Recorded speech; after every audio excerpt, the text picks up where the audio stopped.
Hello everyone, আজকে আমাদেরকে shooting করতে হবে, এই জন্য আমি সকাল সকাল বের হয়ে গেছি। কিন্তু যাইয়া দেখি এখন পর্যন্ত কেউ আসেনি, তাই আমি ক্যামেরাটা একা একাই সেট করলাম।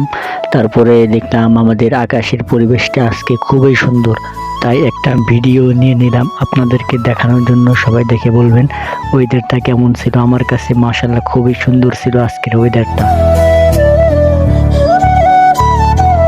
ভিডিও করতে করতে হঠাৎ ক্যামেরার দিকে তাকিয়ে দেখি 2-3টা ছাগল আসছে আমার সাথে সেলফি ওঠার জন্য। তো আমি ওদের সাথে সেলফি উঠে ভিডিও করার জন্য তৈরি হয়ে গেলাম। আমাদের টিম মেম্বাররাও তৈরি হয়ে গেছে শুটিং করার জন্য। এদিকে দেখতেছি অনেকেই শুটিং দেখার জন্য অপেক্ষা করছে। শুটিং এর সময় পরিচালক এমন ধমক দিয়েছে যে অভিনেতা পালিয়ে যাইতে চাইছিল, দেখে আমিও হেসে ফেললাম। পরবর্তীতে পরিচালক বলতেছে এটা একটা পার্ট ছিল। তো দেখতে দেখতে আমাদের শুটিং শেষ হয়ে গেল।